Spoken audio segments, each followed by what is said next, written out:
Bienvenue à InfoSoir, voici les titres. De nouvelles victimes de l'émigration clandestine, les corps de 7 personnes ont été découverts ce matin sur la plage de Ain Harrouda, près de Mohammedia. Les victimes sont de nationalité marocaine. Après le naufrage de leur embarcation, les corps ont été rejetés par la mer. Les hommages rendus à l'ancien président français Jacques Chirac se multiplient. À l'Elysée, des milliers de personnes sont venues rendre hommage à l'ancien président français à la veille d'un hommage à la fois populaire et officiel rendu à ce personnage marquant de la Ve République. Reportage de nos envoyés spéciaux dans cette édition. Une action solidaire à Casablanca en faveur de migrants en situation vulnérable. Des médecins bénévoles ont mis en place une caravane médicale au quartier Roche-Noire. Ils ont assuré des consultations gratuites dans plusieurs spécialités au profit des bénéficiaires. Et à la fin de ce journal, poésie, calligraphie et musique chinoise. À Rabat, des étudiants marocains et chinois se sont retrouvés à l'université Mohammed V pour célébrer la journée mondiale de l'Institut Confucius. Des activités artistiques pour mieux faire connaître la civilisation de l'Empire du Milieu. Mesdames, Messieurs, bonsoir. Nous débutons cette édition par ce nouveau drame de l'émigration clandestine. Les corps de 7 personnes ont été découverts ce matin sur la plage de Ain Harrouda, près de Mohammedia. Les victimes sont de nationalité marocaine. Après le naufrage de leur embarcation, les corps ont été rejetés par la mer. D'un autre côté, 3 rescapés ont été retrouvés inconscients avant d'être évacués vers l'hôpital provincial de Mohammedia. Reportage Younes Habchaoui, le récit est de Amina Ben Khalq. Ces équipes ramènent sur le rivage les débris de l'embarcation qui transportait les victimes. Les corps de 7 candidats marocains à l'immigration clandestine, dont une femme, ont été découverts ici, sur la plage de Ain Harrouda. Un Zodiac s'est échoué ici. Il transportait des candidats à l'immigration clandestine. Malheureusement, les corps sans vie de 7 personnes ont été retrouvés ici. Ce genre de drame est déjà survenu au niveau de cette plage. C'est triste de voir que des passeurs instrumentalisent la vulnérabilité de ces personnes. 3 autres personnes ont été retrouvées inconscientes et ont été évacuées vers l'hôpital provincial de Mohammedia où elles ont reçu les soins nécessaires. Les recherches se poursuivent pour retrouver d'éventuels d'autres candidats à l'immigration clandestine qui se trouvaient à bord de l'embarcation. Une enquête est également en cours pour déterminer les circonstances de cette tragédie. Un autre drame en mer, cette fois-ci près de Dakhla. Un navire étranger de transport de marchandises a heurté un chalutier de pêche côtière. La collision a eu lieu à 60 km du port de Dakhla. 5 marins qui étaient à bord du chalutier ont été secourus et tous les moyens nécessaires ont été mobilisés pour rechercher 11 marins portés disparus. Reportage Zakaria Aït Abdelmjid et Nizar Bouhout. Le récit est de Oussama Bkali. À bord de ce bateau de sauvetage, les 5 rescapés d'une collision entre un chalutier de pêche côtière et un navire étranger de transport de marchandises. 11 de leurs collègues marins sont toujours portés disparus. Les rescapés, quant à eux, toujours sous le choc, ont été transportés d'urgence à l'hôpital Hassan II. Il arrivait droit sur nous, proue contre proue. Le capitaine a donné l'ordre de se dégager, mais nous avons été percutés sur le bord. On s'est débattu dans l'eau jusqu'à remonter à la surface. L'un d'entre nous a été happé vers le fond, si ce n'est l'intervention du Zodiac qui serait perdu. L'accident qui a eu lieu dans la nuit du jeudi à vendredi s'est produit lorsque le cargo panaméen Monte Laura a percuté le chalutier marocain Al-Akhawain. Les 2 navires se trouvaient à environ 60 km à l'ouest du port de Dakhla. Le bateau de sauvetage était accompagné par 2 sentinelles de la marine royale. Une enquête a été ouverte. Nous présentons nos condoléances aux familles des disparus et nous demandons aux autorités compétentes de garantir les droits des marins qui étaient à bord du chalutier. Cet incident remet d'actualité la question du respect et de l'application des normes de sécurité maritime. En haute mer, le manque de vigilance peut facilement être fatal. Depuis jeudi, date de l'annonce du décès de l'ancien président français Jacques Chirac, les hommages au niveau international se multiplient. Et nous sommes à la veille d'un hommage à la fois populaire et officiel rendu à cet homme d'État, personnage marquant de la Ve République, à la notoriété aussi bien française qu'internationale. Notre envoyé spécial, Nadia Hamouchi, s'est rendu à l'Elysée cet après-midi où des milliers d'anonymes sont venus rendre hommage à Jacques Chirac.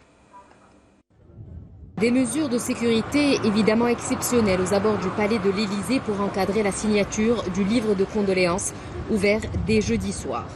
Depuis, c'est une file interminable et discontinue de milliers d'anonymes venu rendre un dernier hommage à celui qui fut président de la France de 1995 à 2007.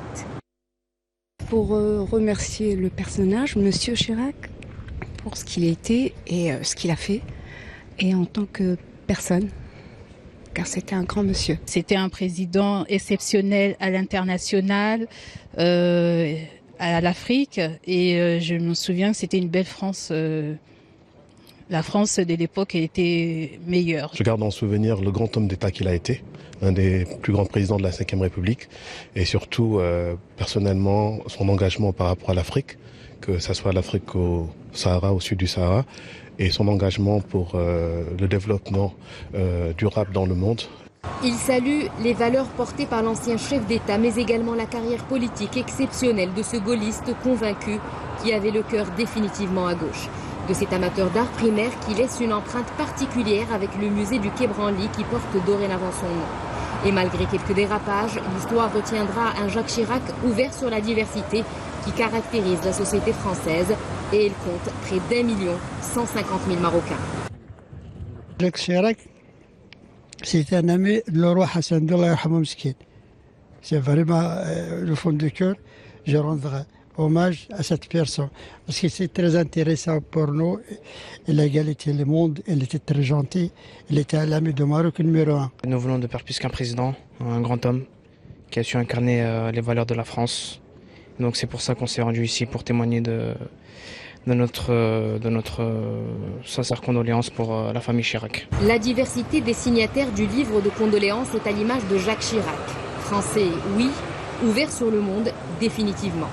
S'il est un pays avec lequel il revendiquait ses affinités, c'est le Maroc.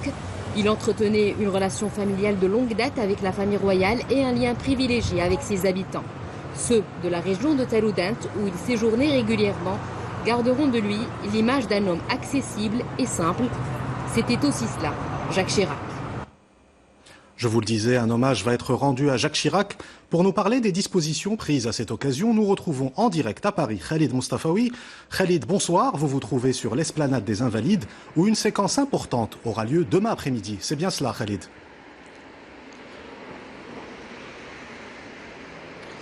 Effectivement, Mehdi, un hommage national populaire pour honorer la mémoire du président Jacques Chirac est prévu demain ici aux Invalides, demain dans l'après-midi à partir de 14h. Une cérémonie familiale également prévue lundi matin à 9h30 dans la plus stricte intimité familiale en la cathédrale Saint-Louis. À l'issue de cette cérémonie, des honneurs seront rendus au président défunt dans la cour d'honneur des Invalides en présence du président Emmanuel Macron. Le cercueil du président Jacques Chirac quittera ensuite les Invalides pour rejoindre l'église Saint-Sulpice où une cérémonie religieuse est prévue, aura lieu en présence également de la famille. On apprend, Mehdi, que plusieurs chefs d'État vont faire le déplacement pour rendre un dernier hommage à Jacques Chirac. Et également, on s'attend à ce que le Maroc soit représenté par une délégation de haut niveau, et ce, au vu des liens qu'il y ait Jacques Chirac au Maroc et aux Marocains. Khalid Mustafaoui, merci pour toutes ces précisions. Vous étiez en direct depuis Paris. Direction à présent le siège des Nations Unies à New York. Lors d'une rencontre avec le ministre des Affaires étrangères et de la coopération internationale, Nasser Bourita, le secrétaire général de l'ONU, Antonio Guterres, a salué le Maroc pour son soutien aux efforts de réforme de l'institution onusienne ainsi qu'aux opérations de maintien de la paix. Ces entretiens ont eu lieu en marge de la 74e session de l'Assemblée générale de l'ONU.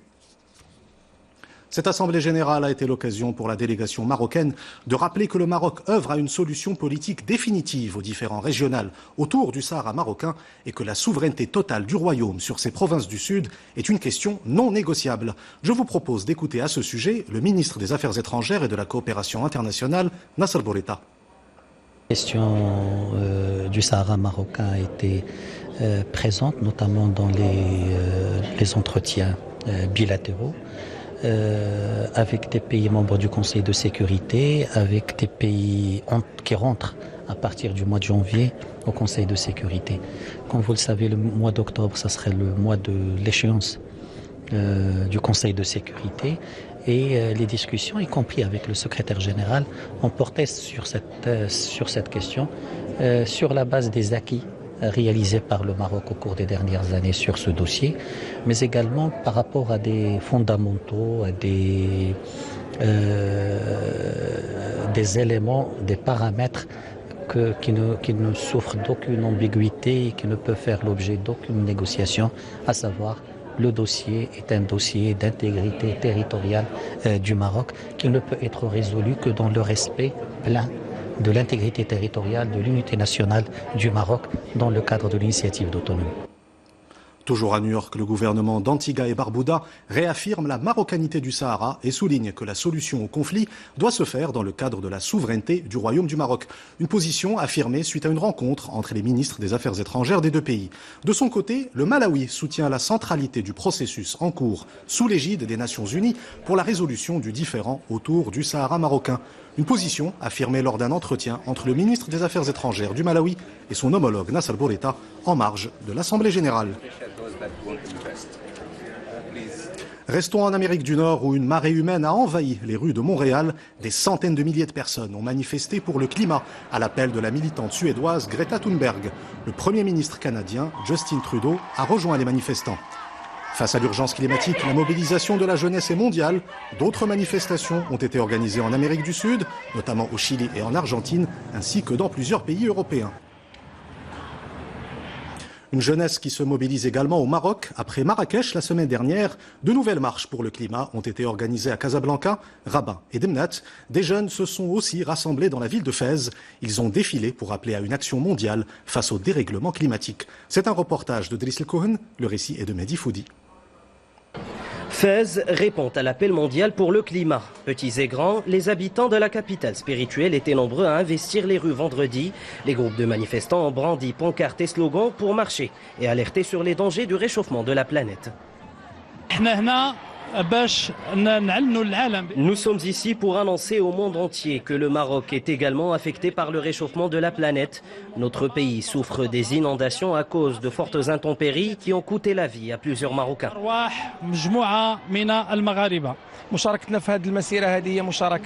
Nous participons à cette marche pour tirer la sonnette d'alarme. Notre planète est dans une situation critique. Nous devons agir avant qu'il ne soit trop tard.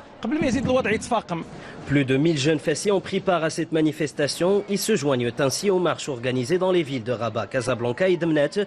Une mobilisation nationale appuyée par Greenpeace, l'association des enseignants de la vie et de la terre, ainsi que l'Alliance marocaine pour le climat et le développement. Cette marche dénonce les dangers auxquels fait face notre environnement. Nous devons le protéger afin d'assurer une justice climatique. Ces marches nationales interviennent une semaine après la mobilisation de plus de 4 millions de jeunes dans 160 pays, veille du lancement du sommet Action Climat de l'ONU. L'objectif est d'appeler la communauté internationale à répondre concrètement à cette urgence climatique alarmante. Cette action solidaire à présent à Casablanca, une initiative lancée en faveur de migrants en situation vulnérable. 12 médecins bénévoles ont mis en place une caravane médicale au quartier Roche-Noire. Ils ont assuré des consultations gratuites dans plusieurs spécialités au profit des bénéficiaires. C'est un reportage de Youssouf Razi, le récit est de Rizlan Taibi. Des Guinéens, des Sénégalais, des Ivoiriens ou encore des Maliens résidant au Maroc viennent gratuitement se faire soigner ici. 300 personnes au total vont bénéficier des services de cette caravane médicale. Docteur, on m'a demandé, je me sens quoi, dans quelle maladie qui me fait souffrir. Bon, j'ai expliqué. 12 médecins participent à cette opération bénévole. Toutes les spécialités sont représentées, de la gynécologie à l'urologie, en passant par l'orthopédie et la gastrologie. À propos de la santé, parce que je ne me sens pas bien. Donc c'est pourquoi je suis venue, j'en profité pour la campagne comment on appelle, campagne médicale. Bon, sur le domaine gynécologique, les maladies les plus fréquentes, ce sont les maladies, en fait, c'est les infections génitales, c'est les leucorrhées, et dans lesquelles on suppose qu'il y a beaucoup de maladies qui peuvent être transmissibles, et donc par notre action, on espère finalement arrêter cette chaîne de transmission. Les patients qui ont besoin de soins spécifiques sont directement orientés vers le service adéquat au CHU Ben Rochd à Casablanca. Les jeunes autistes prennent la parole lors d'une conférence organisée à Rabat par un collectif d'associations. Des jeunes vivant avec cette condition ont présenté leurs difficultés et leurs espoirs. Au Maroc, l'autisme toucherait près de 300 000 personnes. C'est un reportage de Jada Berdan et Hicham Sunni. Le récit est de Oussama Bkali. Abdrahman est un jeune autiste. Sa condition ne l'a pas empêché d'apprendre par cœur les 60 versets du Coran. C'est là sa manière d'aller vers l'autre et de s'intégrer dans la société. Ces enfants peuvent s'intégrer normalement et ont beaucoup de potentiel. C'est aux parents de le faire ressortir. Halim, quant à lui, est passionné de photographie. Aujourd'hui, il prend la parole devant une centaine de personnes pour partager ses rêves, ses peurs et ses espoirs. Mon intervention aujourd'hui concernait le droit des personnes autistes à l'accès à l'emploi. Autour de la table, chacun de ces enfants autistes a pris la parole pour s'exprimer librement sur les difficultés qu'ils connaissent. S'ils ont moins de difficultés à s'ouvrir aux autres, c'est d'abord parce qu'ils ont eu un suivi dès leur plus jeune âge. Il faut que les parents sachent que plus tôt l'autisme est détecté, moins sévères seront ses symptômes. Aujourd'hui, des associations existent et peuvent accompagner les parents. Aujourd'hui, nous sommes en train d'organiser une table ronde durant laquelle des jeunes autistes venant de plusieurs villes du Maroc vont prendre la parole pour parler de leurs droits. Albert Einstein, Bill Gates, Mozart ou encore Bobby Fischer, tous ces génies partageaient la condition d'autiste.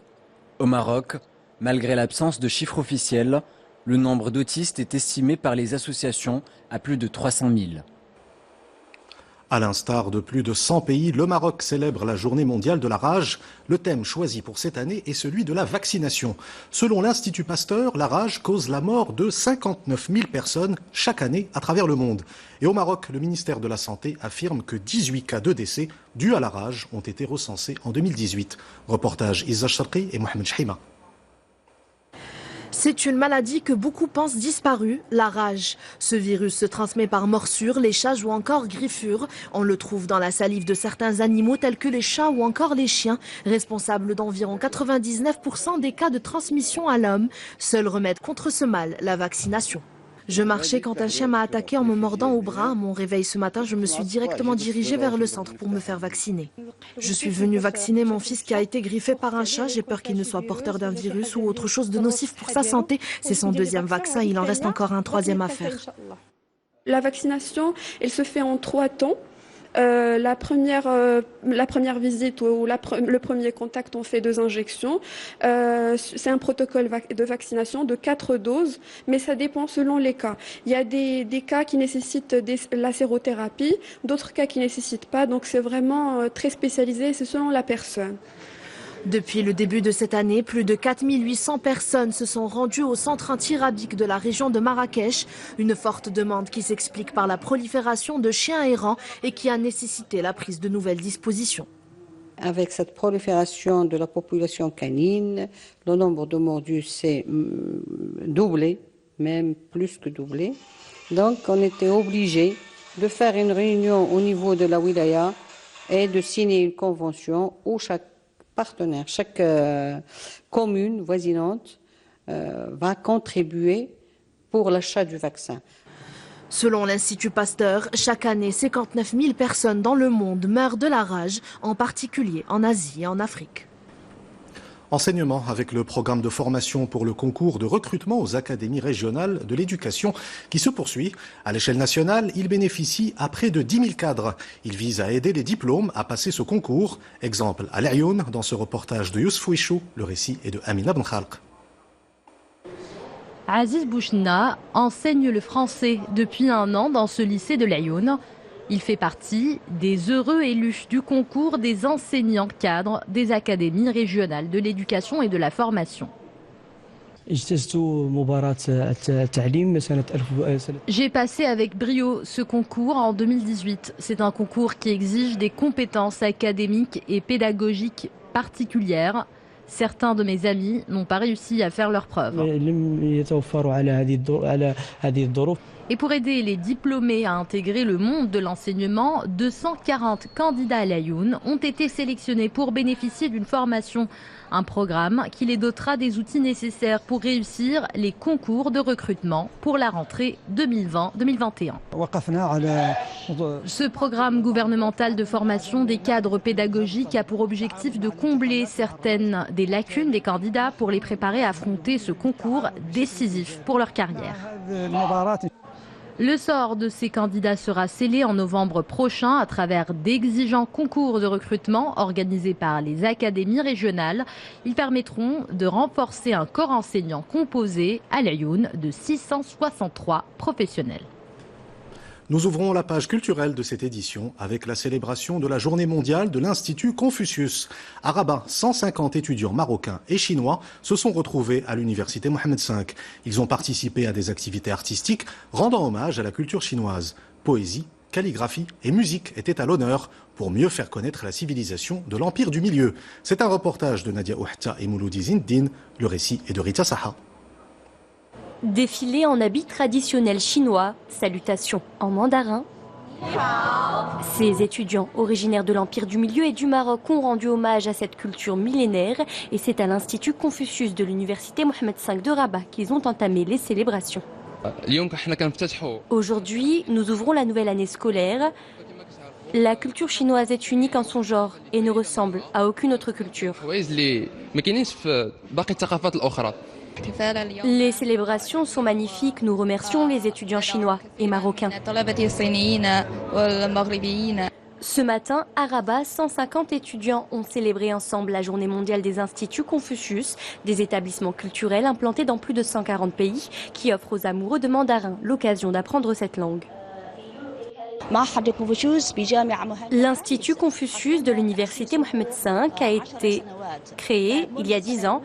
Et chaque année, depuis sa création, nous célébrons la journée mondiale de l'Institut Confucius.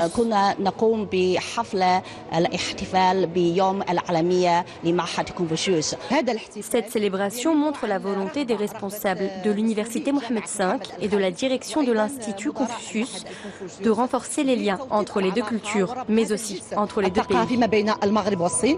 Aujourd'hui, les étudiants ont participé à diverses activités artistiques entre calligraphie, danse, poésie et musique. L'occasion de voyager le temps d'une journée vers ce pays d'Asie de l'Est et découvrir ainsi une civilisation fascinante et une culture exceptionnelle.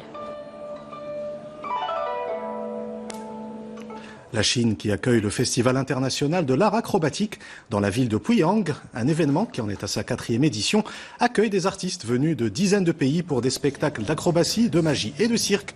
Je vous laisse découvrir ces images impressionnantes.